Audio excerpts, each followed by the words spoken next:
Hi, everyone. Welcome to Commissioner Wilson's virtual office hours. Happy Friday. It's good to see you all. It's good to see you. Yay! Happy Friday. We're super excited to share updates and talk a little bit about fun plans that you have this Yeah, weekend. this is going to be the first of all, I wish that we were able to bust out of here today. We Mm-hmm. were in the office all day, but it's so beautiful outside, and hopefully, this will keep up over the weekend because there's a lot of good stuff going on out there in District 1, Horizons West.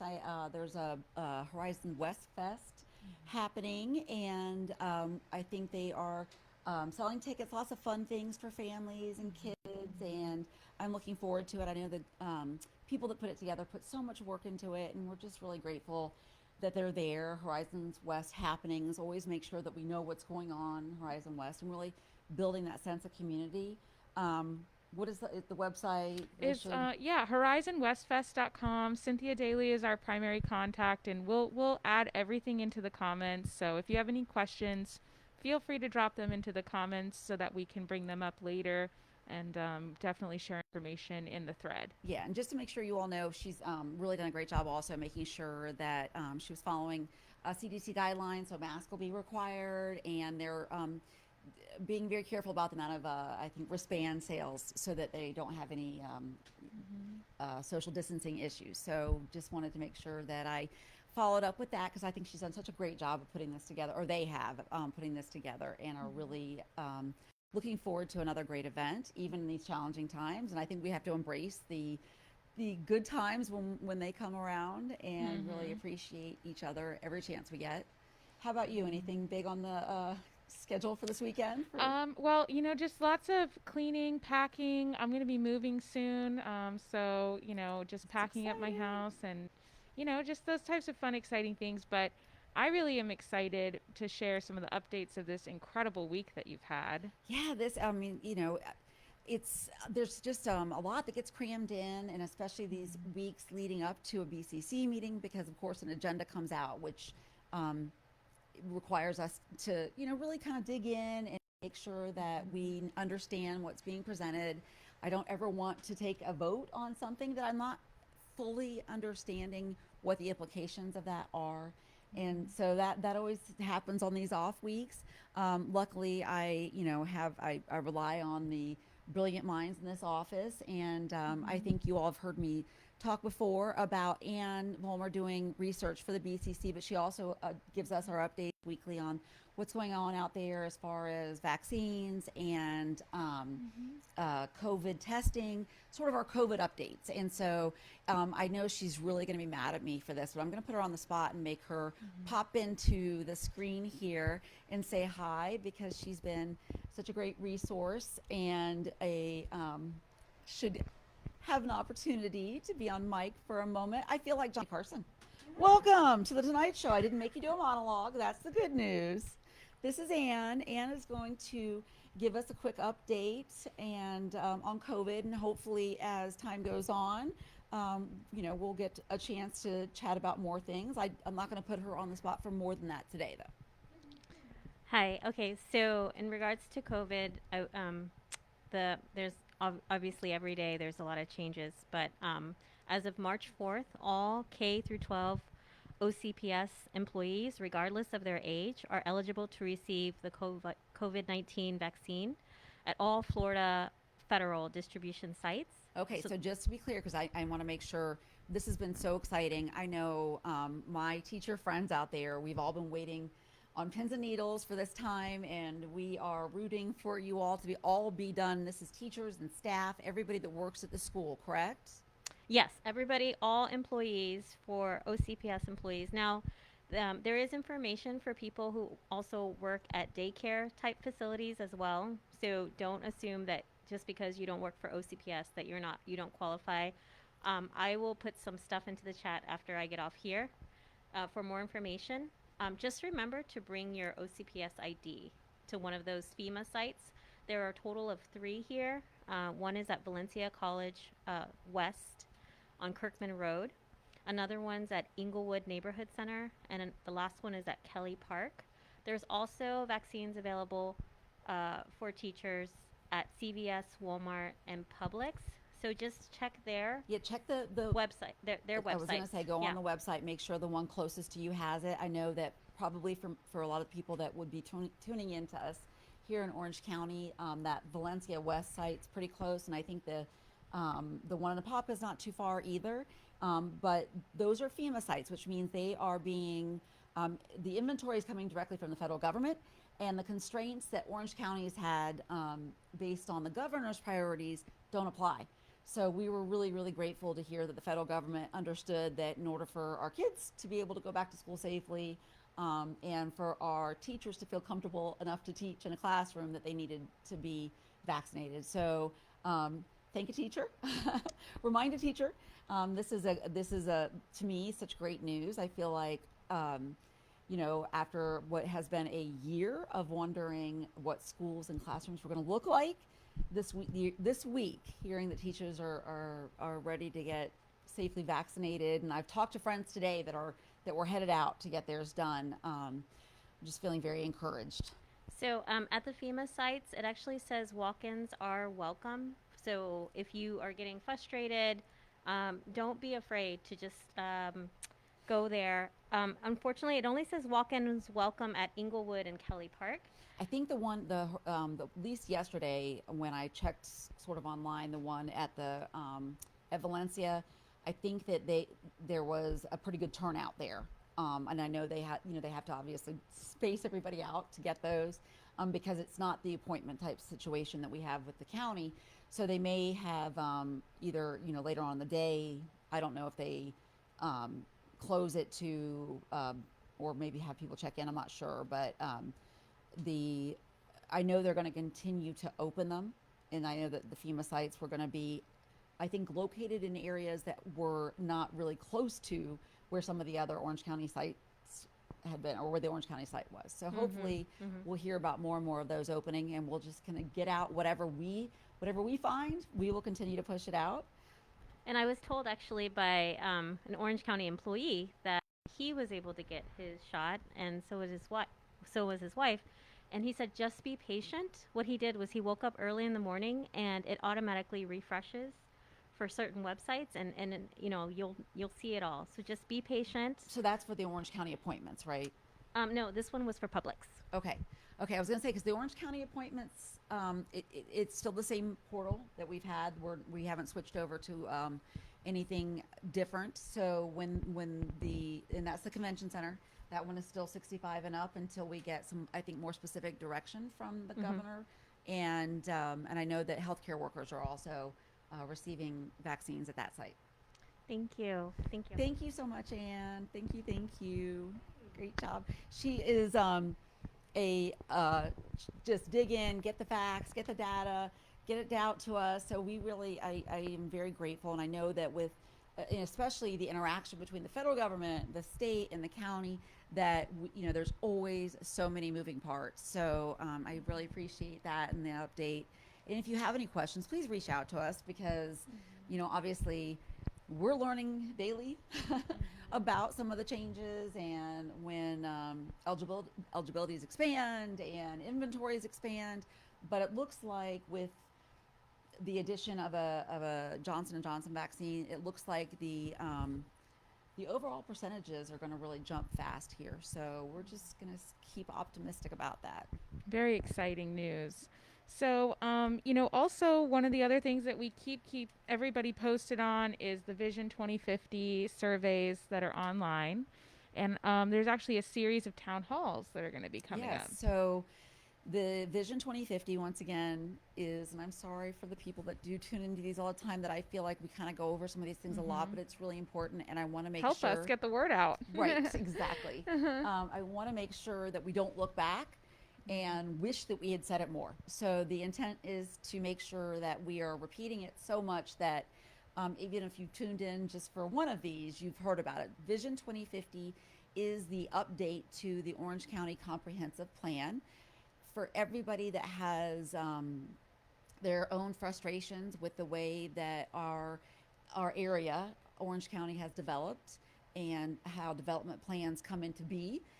Comprehensive planning is part of what goes on in counties all across the state, and especially in a charter county, there are opportunities to really make very specific plans that can really make a huge difference down the line. Right now, some of the things that we've been able to give feedback on are the way that they're designated some of these areas, and what we feel like are important things to try to continue to identify in the comprehensive plan.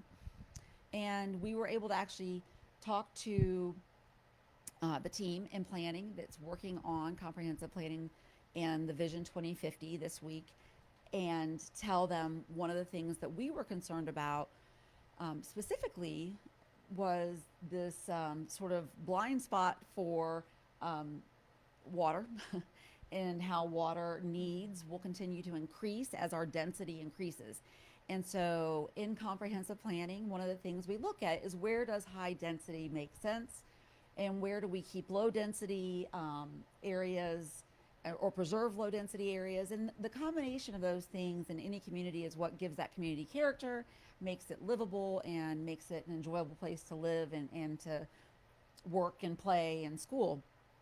Well, if we're going to talk about densities and we're going to talk about projected growth, we have to include the conversation about water and what projected growth means in water consumption, because as this area runs out of our supply of groundwater, the existing residents will be also on the hook. Not just the new residents, but the existing residents will be on the hook for whatever the solution is next. And, I don't want to be doom and gloom about it, because I don't think it's helpful, but I do think we have to be realistic, and part of that is planning. And, I think it's also important that we project that into the planning world at large, not just within, so that developers know that when they're looking at high density development here, what will that mean to the communities that they're impacting? And, hopefully, if we can incorporate that everywhere we talk about density, then we've hopped from the silo of water as a utility to water into our comprehensive plan, and, thread it all the way through, because you really can't pull it out and act like it's something separate and distinct. And let me just make one thing clear. You're not anti-development. You're not anti-jobs. No. You are actually pro-growth, but smart growth. Well, I just think it's crazy that one of those things would ever be pitted against the other. I think it would be if I was if I was talking about any other component that already exists in comprehensive planning. For instance, if I was talking about stop signs. Stop signs are always conversations that they have when they talk about planning, or red lights or intersections. If I had an opinion, you wouldn't say to me, well, you must be anti-growth because you're talking about stop signs. Well, no, this is a component of it. Now, it's a critical component of it, much like the way that red lights and roads can mean life or death.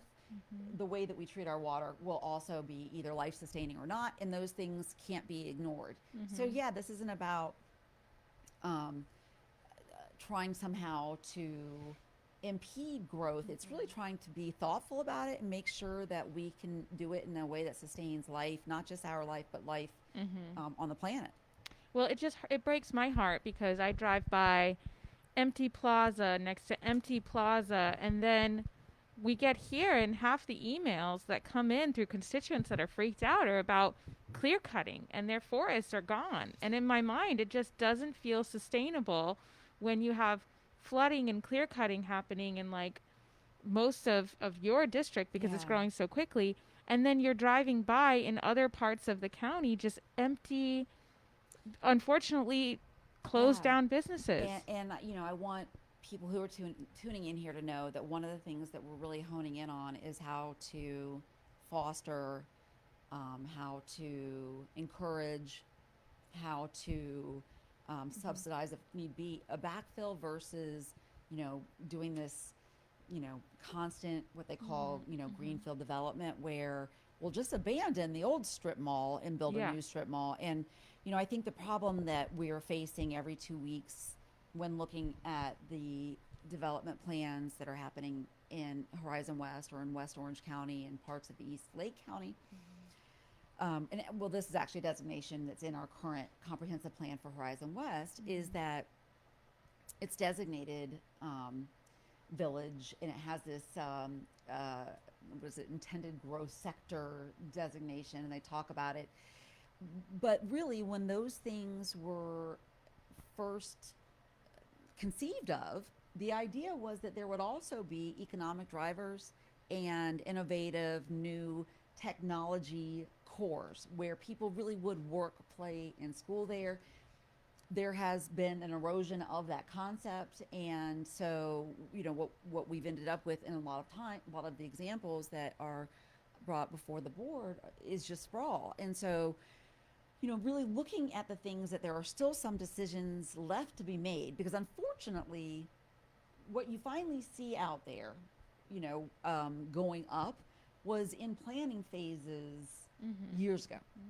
And so trying to get ahead of this has been really a challenge and really frustrating, but we're doing it in every way that we can, which leads me to, I think, a topic that we really wanted to touch on today, which was the proposed development of an apartment complex across the street from Windermere High School. This area is in part of the Horizon West master plan. But what I want to try to make sure that I'm being very clear about, because I want people to know that I'm not anti high density. High density is how we save natural spaces, right? We have to be very deliberate about where we put that density. But we know that we can't give, not every home or household is appropriate on a whole acre. So the combination of those housing uses is critical for quality of life and critical for keeping our natural world and making us a really a good community for all. This particular site, the reason why I think that it has been a bit of a sore spot for residents in that area is right now it is actually zoned rural country estate. So it's not zoned for, it's not really zoned for a density that would be higher than a residential on an oversized lot, or really a rural country estate is sort of what was used in many of the early rural settlement plats. So what I want people to know about that particular piece of property and what seems to be in the works right now is that the applicant who proposed the apartments there, I had heard from residents. People reached out to me, and thank you so much for doing that. If you were one of the people that reached out to me, because hearing your feedback is the most important part of this whole process. But I reached out to the applicant, the developer, to let them know what I had heard, in the hopes that we could come up with something that would be a good match, a good fit for that area, that the residents would welcome, that would allow everyone to be good neighbors to each other. And it wasn't a positive meeting. The applicant wasn't receptive to resident feedback on that level, as me speaking for the people that I had heard from. So the next move was really just to say, okay, let's go ahead and get out there in the community. I'm going to let the residents speak directly to you as the applicant or as the developer of the apartment complex.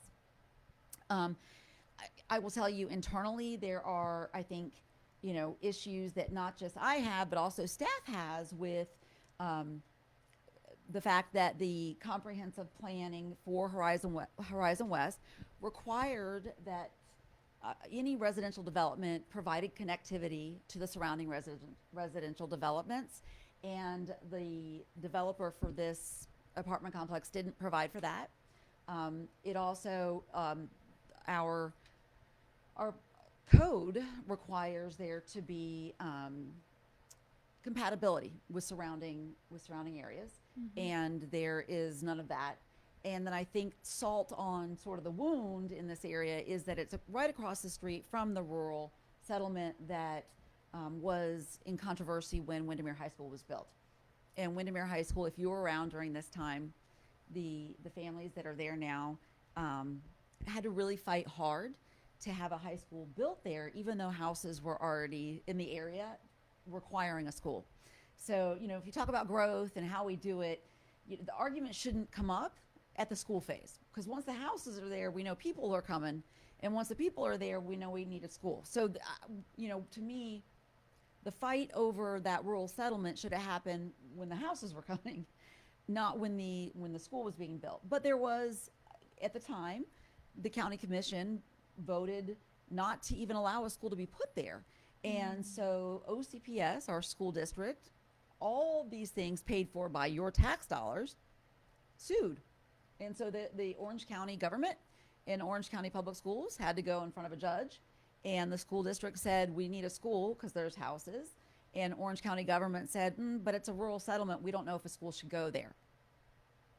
And ultimately, what the settlement that they came to agreed to was that they wouldn't be allowed to have their stadium there.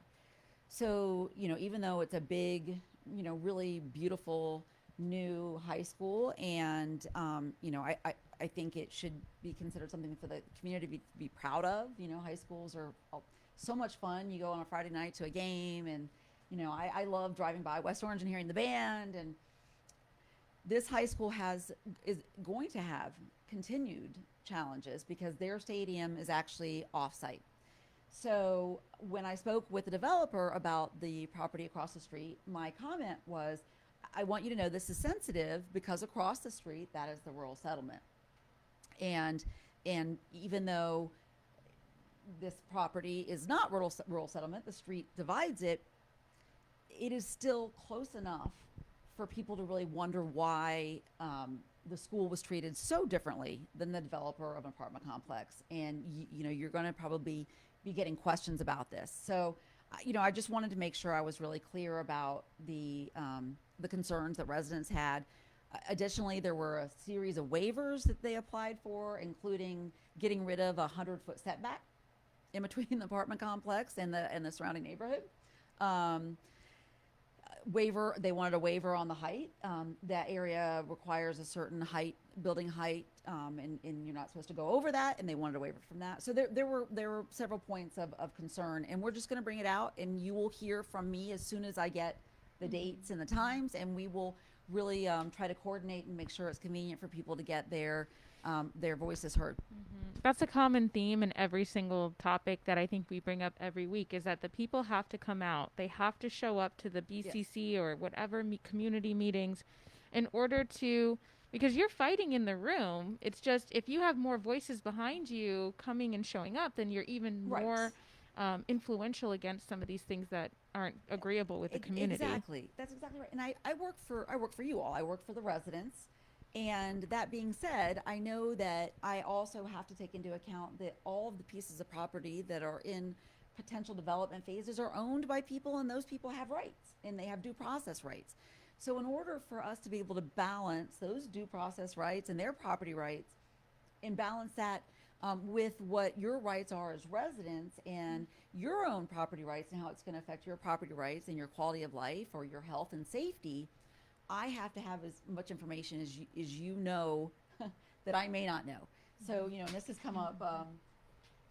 This has come up more than once, where if a resident hadn't reached out to me, I wouldn't know, even what phase we were in because in the development, because so much of it did start, and those wheels started turning before we got here. That's going to get easier and easier for us to probably catch up with as the months go on. But right now, we're still very much in that phase of seeing things that were put in the pipeline many years before I got here. Yeah, and speaking of that, many, many years before you got here, which is just coming to a head now, the property on Fire Creek and Oaks of Windermere. This is in Gotha. Yeah.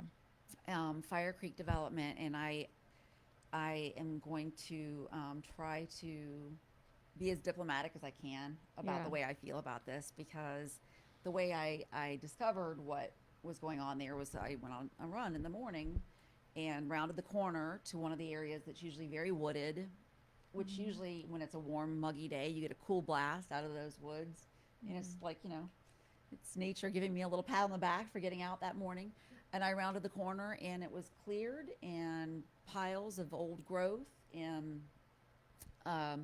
I heard from residents almost immediately about wildlife being forced out onto the road there, and now I believe they're having, some dust and debris issues. So let me tell you about what I found out this week about Fire Creek and that development in Gotha. The developer there started working on this years and years, 2015. 2015, years and years and years ago. The first iteration was rejected wholly by the community, and the community did come out and spoke, and it was not a good fit. Sent them back to the drawing board. They came back, and it looked like the community and the developer came to agreement on some of the issues as far as it being compatible with surrounding areas and housing in that area.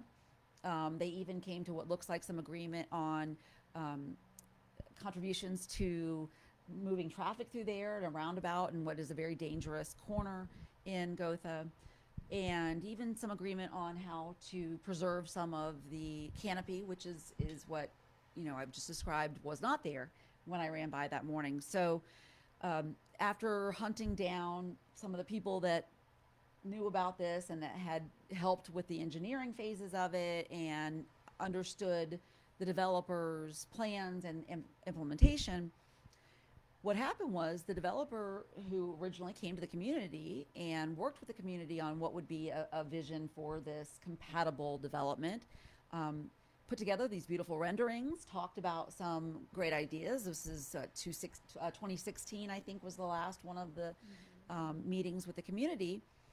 And then as soon as it was approved, turned around and sold it to a large home builder. So what that home builder seems to be fulfilling is not necessarily what the residents there negotiated with the developer. And I felt, very empathetic frustration for the people that gave their time and energy to that process in the hopes that it would be beneficial to their community. I'm going to continue to stay plugged in to the ongoing process, and in the hopes that the final product will be something beneficial to the community. And I know that we'll probably have a lot more of these and opportunities to have conversations with people in Gotha about what their expectation was, and hopefully we can connect you to the people that own that development now. Like I said, unfortunately, the portion of it in Orange County, that approval portion of it was before my time, and actually before the time of the person in front of me. So it was really that long ago. But that being said, this will happen in incremental phases, and we can still try to pursue a dialogue with the developer and try to make sure we're connecting residents with the powers of that private entity in the hopes that they do the right thing.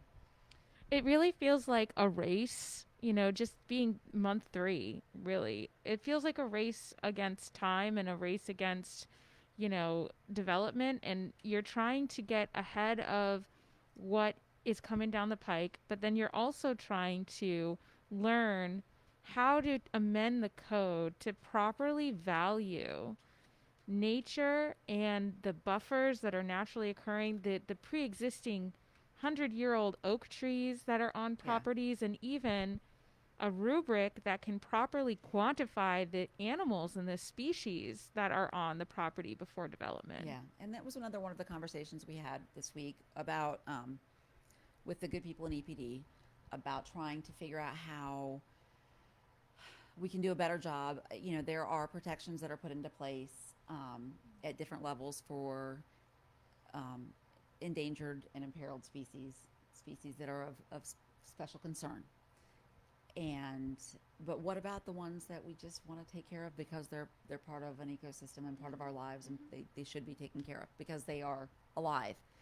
And how do we make sure that we can do things that are not difficult to do, like leaving buffers that can be places of refuge, and leaving old growth that we won't see again in our lifetimes. And so, yes, there are days that it feels really hopeless, and then there are days where I feel like we're seeing opportunities. And avenues of change. I think I have to continue to insist that as as my boss, residents out there, I can do more with your priorities. If when they come up, if they are something that you want to share, continue to share them, because even though that we align oftentimes in what we believe is important, it is easier. To your point, it is easier, or I shouldn't say easier. It has more gravity if I can communicate for you. So and I think that is that's how government should work. I do think in a perfect world, I would be able to balance very easily those private interests of the property owners that are developing with the interests of surrounding neighborhoods, and it wouldn't feel like such a struggle. That's not where we are right now because of the way our development system was set up. So we're gonna have to just continue to find places at every step and every avenue. Well, the thing is that conversations like the ones that you and EPD had this week, I feel like when I was a 15-year-old hardcore environmentalist, I really thought, okay, somebody along the line must be evil if they're going in and just clear cutting and not even thinking twice about putting even in between homes some of the trees there, because I know that when you go into those more rural areas, the people, not everybody goes outside as much as maybe, me, I'm hardcore outside all the time. Yeah. You're outside a lot. I think if people had an option to choose a home that had a little bit of something and not just completely clean cut you know what? to If nothing. you're a developer and you've tuned in, call it a lot premium. Yeah. Put that. They would probably in that choose front yard and call it a lot premium for having mature growth. Yes, and so there's a reason why people love going to the places in this world that have shady boulevards. it probably keeps the homes cool. Yeah, It probably all of it's the just above. so much. So I say all of that because I don't think necessarily that it probably is less expensive design wise. It's probably also the fact, and these are questions that we're asking that I don't really think people have an answer to, because I think most of the time people just really don't know the problems until it's in their neighborhood, in their backyard. Well, yeah, exactly. And I think also it feels, as a Floridian who's lived here my whole life, who, when I was growing up, it was, the typical development of a home was that people bought a lot and then they found a builder and then they paid for a house to be built on a lot, which meant you got to pick out which trees stayed and which trees went. Well, when we, as business grew in building and development, and they started doing much like any other mass production, they didn't, mass grading Yes. or mass building, because economically it made more sense for them.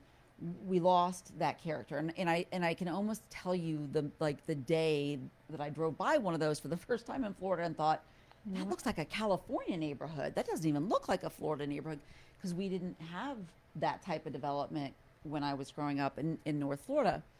And I think the question isn't about whether or not we go back to sort of the way that I recalled growth or development. It is how do we actually make it better at this? If we have, if there's a business model that works for those private entities, how do we make it appealing for those private entities to continue with that business model while still providing the value to not just the environment, but to the residents that will be there and the residents that were already in the surrounding area? And so that's the part that we sort of need to be able to figure out how to drive, through our processes here.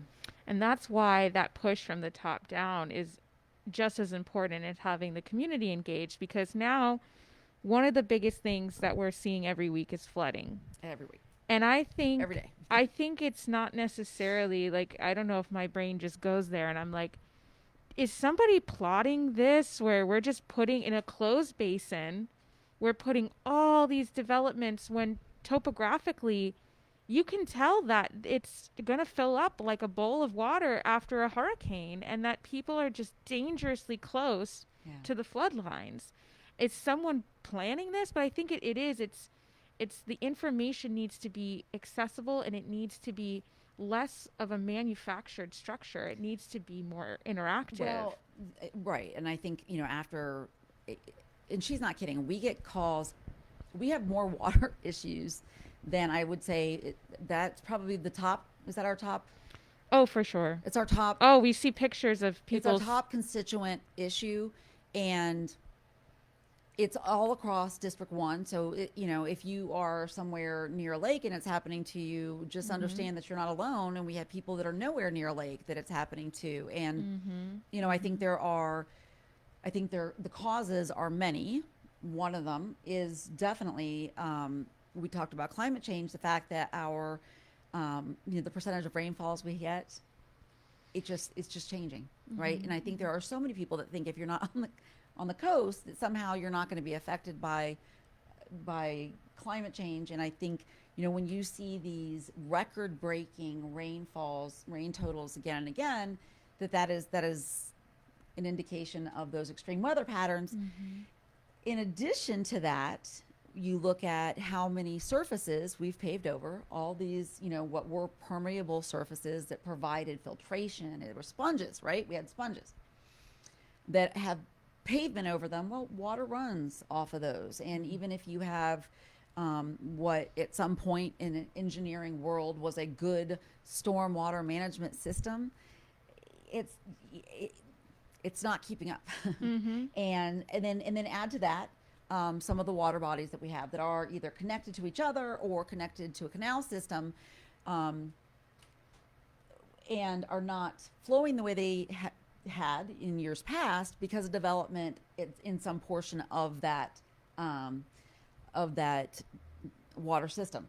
And then the closed basins, to me, are the ones that, it's very clear that when you do anything to alter, that closed basin, that you have to account for it in development. And we have case after case after case in District 1 where it hasn't panned out that way. And so, everybody points fingers at everybody else.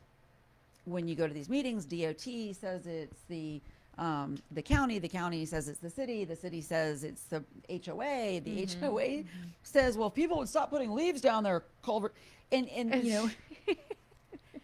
it's all of the above.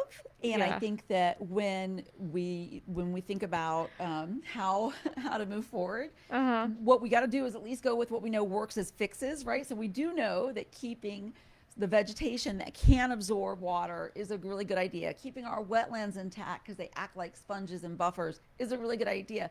So that, instead of just casting the blame and passing the buck around, looking for things that we know have worked in other areas to truly get them out of that. And, I think if you look at Houston, I think we are one horrible hurricane away from a similar situation. And I hope I'm wrong, but every time in front of the BCC, there's a application for a wetland impact, all I can think about is you knock a little way here and you knock a little way there, and you are giving up the protection for your personal property. And so just, keep it in mind when you hear me asking those questions. I'm not just trying to be difficult. I want to know what we're going to do when we have no ability to stop that water from running, into everyone's homes. And listen up, taxpayers. You're going to pay now or pay later. The developers are gone. They've made their profit. Your tax dollars are literally pumping and moving water around. Literally, it's okay, quick fix after quick fix after quick fix. And then more and more permits are coming in for more and more development. And no, I have to just say our engineers here that are in public works and stormwater, they are very, very intelligent. But I think that the science and the code are old. And I think that we're relying on techniques that have been always there since the 50s. And we're not really taking things like climate change into consideration. Well, and we work in silos. And I've said this before. This is, as people who didn't come from bureaucracy, this has been really a frustration. And we're just learning how to navigate it and try to close the gap in these silos because, to our point, we have, some really brilliant people in EPD, our Environmental Protections Division, and we have some really brilliant people in engineering and in planning and in stormwater. But we have done nothing to turn our man-made drainage ponds into what could be, recreated wetlands. Ecological carbon sinks. Carbon sinks. We could do it. We know how to do it. The technology is there. The knowledge base is there. It would be less expensive. Nature will work with us if we could narrow the gap on those siloed departments of what they do. This is what I do. I permit. This is what I do. I tell you where the drain goes. This is what I do. And so it's not holistic. No, and that word pops into my head whenever I look through an agenda, because I think about why I'm not hearing briefings on from more than one department on something that should, intuitively to me as a non-bureaucrat, I would think that they would be contributing. I've said this before. To me, our sustainability and resiliency chief, Jeff, should almost have somebody on his team going through every single one of those before they go on to the very first step in the engineering part of development. And that's not the case. Because at the end of the day, is this not resiliency that we're talking about? Is this if this is sustainability and resiliency, which is how we recover from things like a catastrophic hurricane, then shouldn't that be the first stop in the plan? I mean, Yes. And I feel like right now, literally, I feel like we're running around meeting to meeting going like, okay, we need a Band-Aid over here really quick. We need a Band-Aid over here really quick. When I think we're spending way more money. Can I borrow a Band-Aid? Yeah. Can I borrow a Band-Aid? Here, you take this one. Can I borrow? Yeah. You take that one. Yeah. And it's like, really, at the end of the day, we're spending millions of dollars on pumping water from one place to the next. Then we have water quality issues. Then we have flooding in this community. And now we have people that are arguing. And it really breaks my heart when you see constituents who have 30 plus years of their own homework and their own data because they've had to do their own digging because they haven't felt like they have the support from their tax-funded leaders. So they have documents and pictures and maps, and they've hired their own consultants and their own research firms and their own lawyers to come to us. Yeah. In a perfect world, it would be, something that would not happen. But I will tell you, I'm always so impressed. I'm so impressed with residents that because, typically it's not just about them. They'll do it because it's about their community. Their community. And or the animals that are near them. I think about, Don Noah's Notes did the study on, wildlife mortality because of water issues, in combination with increased traffic in an area. And, that's a labor of love. That's because that's, somebody who cares. And I think there are so many people who care. So that's what keeps me going on days that it feels really frustrating, is knowing that there are so many great people who align, with us in the thoughts of how to move forward and create a community that can be resilient and sustainable, and where we keep our quality of life. And I love the residents. I love all the residents of Orange County, and the District 1 residents are really special. But just to bring back to the point that, like, you shouldn't really have to. Like, I think people pay taxes and vote so that they think, like, okay, I did my part, you're going to do your part, right? And we have to believe in the science. Yeah. You say that all the time, and I really respect that you're a politician and that you say believe in the science out loud. First of all, I'm not an expert in any of these things. I have, my level of competencies and skills that I've been able to acquire, but outside of that little wheelhouse, I rely on experts and scientists, data and facts, and we have to use those to guide us. And I think a lot of times the frustration that I have is when really we have so much good data and factual scientific basis for good policy decisions, but we have ambiguity in the language of the policy that allows for some wiggle room.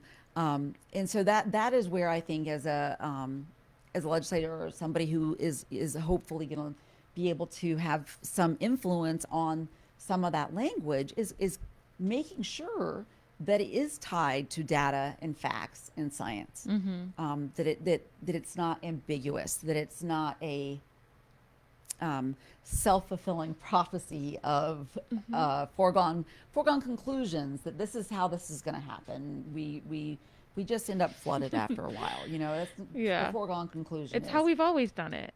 Right. So about science and data and facts, I really respect that. I will say money talks above all else, right?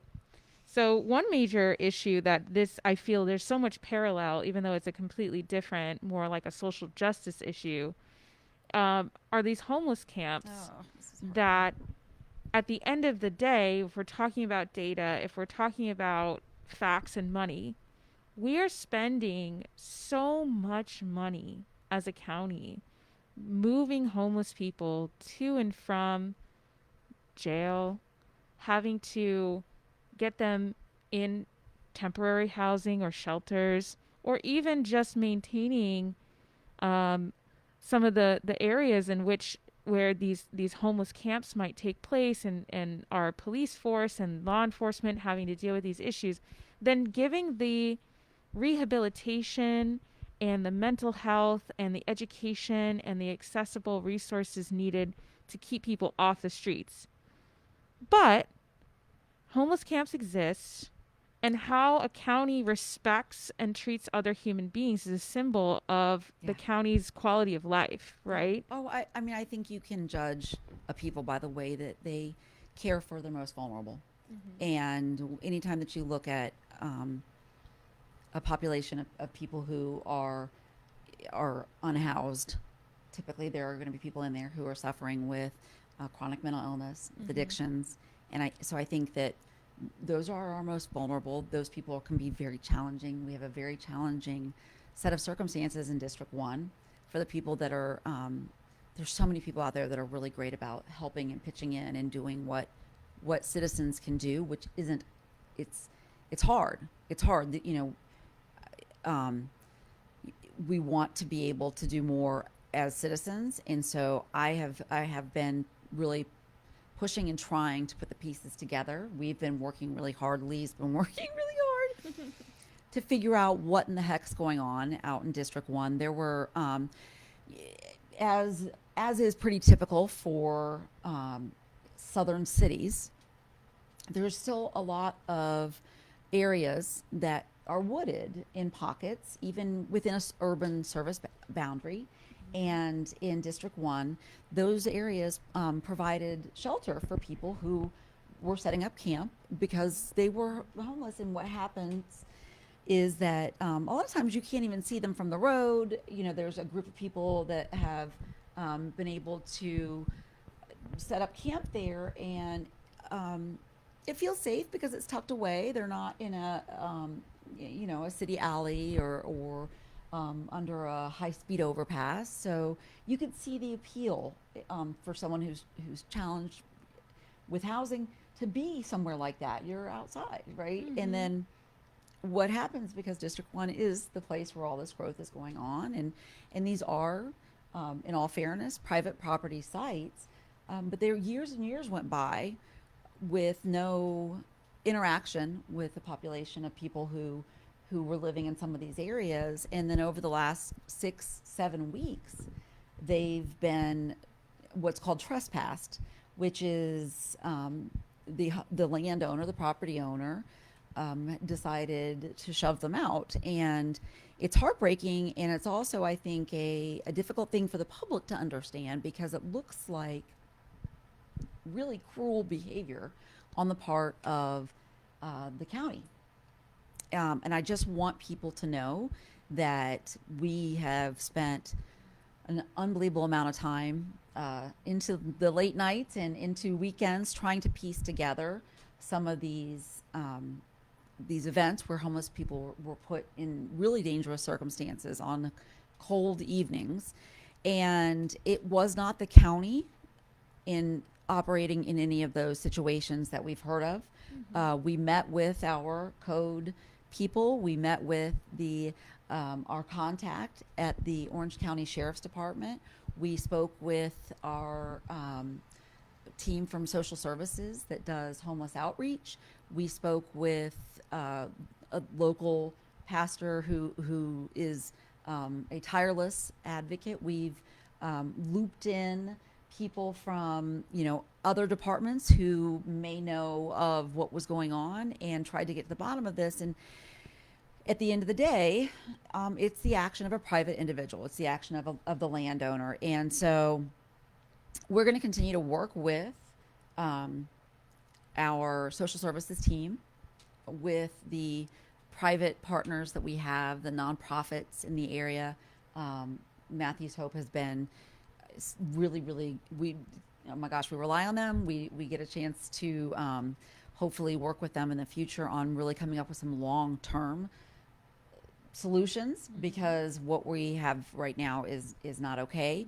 I think that the resources that have been traditionally available are downtown. And that's really far away from the people that were understandably trying to find a place out in the woods that felt safe and comfortable and out of the urban environment. So, we need to be able to provide, we need to come to them. We need to be able to provide some of that overlap and wraparound services. And we need to be able to provide, I know that Pastor Scott is fiercely independent and has plenty of support from residents and partners with also other nonprofits. But if we can help and provide resources and wrap around, we're going to do it every chance we get. If we can even get in touch with the property owner and try to collaborate with them so that they're not just shoving people out, and trying to help get some placements and some assistance right on the spot, we would love to do that. So if for some reason, I don't think he is or she is, but if you are somebody that potentially has a situation like that where, you believe that there are people residing on your property and you may think that it's a good idea to clear them on the spot, just reach out. If you've heard about one of these events, know that the county wasn't responsible for that action, but we can help if it's going on and we know about it. And so that was the key to trying to put that together. I know you've spent so much time on this. If you want to. Yeah, I mean, I wish that the community, and it's not right now, your tax dollars are going into keeping people kind of homeless and perpetuating this kind of behavior. Our money is just repeating history, right? I wish that the community would come together just like Windermere High School and say, we know we have a need. We need a facility that can bring treatment, that can bring mental health resources and rehabilitation and transitional housing. Let's rally together with Pastor Scott and find a property and get the petitions and get the signatures. But I feel like there's still a stigma against mental illness and drug use, and I think that people are like, not in my community. Right. I don't want to see. Which is crazy because it is in your community. It is. It's just hidden. It's in your community, and it's a hidden wound of the county. It is, and it's tragic because I think, the best service we could provide for everybody, including the people that are going through mental health crisis, homelessness, and drug addiction, is to provide that avenue to get up and out of that circumstance. And Pastor Scott has said all along that he doesn't really go for the handout. He's like, anybody can give a pillow and a quick just overnight roof, but the real solution lies in good training programs, employability, self-reliance, and connecting those things like providing childcare so that somebody can go for an interview and a suit so they can be presentable for that interview. And those are all things that our community has, in pockets, been so generous. We do a clothing drive and people are so generous. But it's going to require really coming together to provide a location where we can connect people in District 1 who are going through this to those resources, the training programs, the transitional housing, mental health counseling, and everything in between, right? So Pastor Scott can only do so much, and he's done so much, Mm-hmm. but he can only do so much. And then, if we can facilitate from here through the end of my tenure in coming up with some really good pathways to lift people up, that's a big goal. I And mean, yeah, and I'm willing like to. I said at the last conversation about our like preservation and conservation of our natural lands and the flooding issues, money talks at the end of the day, and we are paying so much money to keep the system broken that we could just reallocate and invest in our community and save a lot of time and a lot of money. Yeah. Well, I was thinking about it, made me think about our tour at the corrections facility and how, I was really excited to hear that they had partnered with some technical programs to make sure that if there were educational opportunities that they could provide while somebody was incarcerated, that they were. And that's, if you think about the word correction, if you're really providing corrections and not just, you know, Punishment. punishment, Mm-hmm. then it should provide once again a pathway up and out of that circumstance. And it just broke my heart to think that they had to get there to get connected to that training program. Yeah, So, with a record. so And we were, we're rewarding the, the bottoming out by finally connecting them when really we could have, with the right structure, we could have gotten in before then. And that has to be the goal mm-hmm. is, providing that pathway up and out before somebody is in such dire circumstances and Mm-hmm. such, they feel like they're in such crisis that they do something that puts them in jail. Ernest, do we have any questions from the audience? Yes, we do. So first of all, we have a comment from Noah's Notes, who says communities and homes with healthy tree canopy have higher desirability and sell at premiums that those that don't. A mature shade tree lowers ambient temperature, reduces electric costs, encourages social engagement, and reduces crime because more people are outside. Any developer with integrity knows this and will build accordingly. Yeah, Dawn. yeah, yeah. And water, and it holds water. Like a mature tree Oh, can yeah. hold like up Drinks to a lot of water. Yeah. 100, 200 gallons of water. So you talk about so many solutions that are already sitting there, the from the get go. And yeah, to your point, you think about St. Charles Avenue in New Orleans, and you think about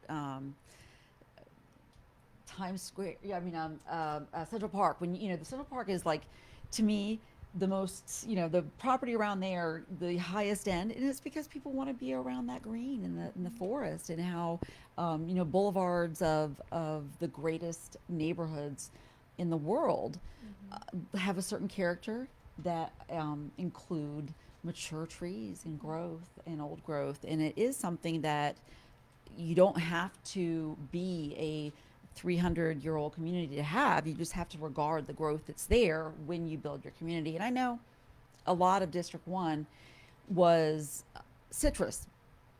And so, I know that land is different, and I understand that. But, it's very easy with our GIS mapping to know there's literally a tree layer that allows us to see what's where. And that should go into all of our planning. And I agree. It provides value, monetary value, aesthetic value. Mm-hmm. Shout out to Noah's Notes. Yeah. Don literally rescues animals that have been hit and rehabilitates them in his backyard and is not paid. That's right. Any other questions? Well, he goes on to say real quick, Orange County needs to set a requirement that a percentage of each site must remain undisturbed in its natural state to preserve green belts and the integrity and connectivity of wildlife corridors.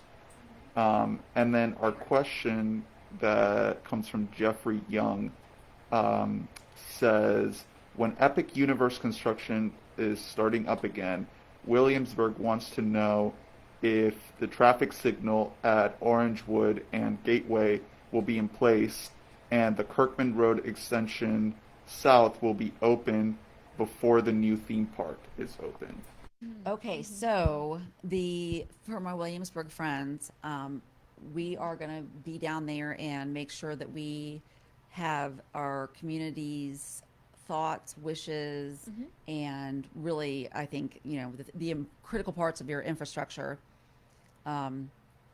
all laid out before I decide exactly what's going to happen, to or with some of those priorities a little bit above you there. And I know that we know what we're talking about. I know that Williamsburg's infrastructure, and especially the light that you mentioned, has been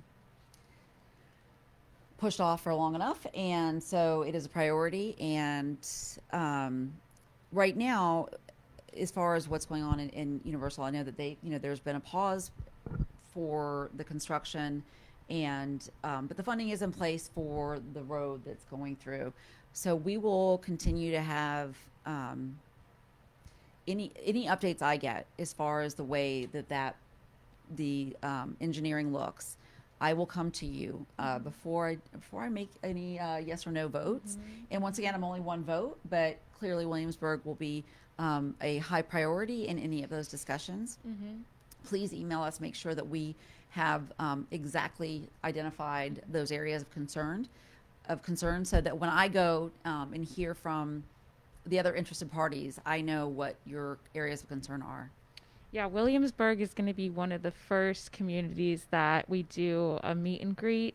We're working with Donna Finkelstein right now, who's getting all the board members of all the local villages together, and we're planning that out. Luckily, vaccinations are happening at a rapid rate, Yeah, so we're really excited nice. about that. Yes. But Actually see people. one of the things I really respect about you is, Commissioner, is that, you really understand which communities have really kind of gone under the radar and haven't really been focused on, and who haven't been heard, and you want to prioritize them. You told me day one. Yeah, I know that some of these infrastructure concerns in the Williamsburg area have been an issue for a really long time. So it is absolutely a priority.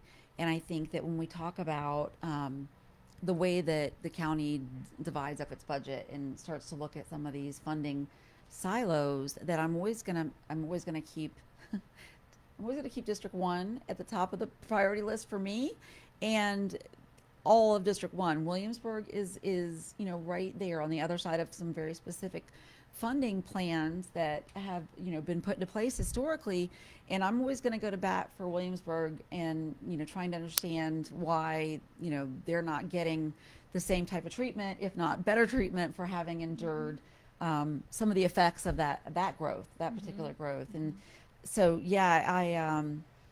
it's going to be interesting to see, I think, as they hit the pause button, obviously, on the Epic Universal development, but the funding that was put into place for that road will continue. It sits there until it's built. So we will make sure to bring to the table all the issues that will affect Williamsburg residents. Well, thank you all so much for joining. And if you have any other questions, feel free to email district1@ocfl.net. And do you have any closing remarks? No, just be safe out there. Be kind to one another. I know, every now and then it's social media, so you kind of, you see some jabs or whatever. And I'm all about the First Amendment, so whatever. It doesn't bug me, but be kind to one another, because I do think that it affects other people. There are people who get very, words hurt, and so just be kind and stay in touch, and have a great weekend. Have a great weekend, everyone. Thank you.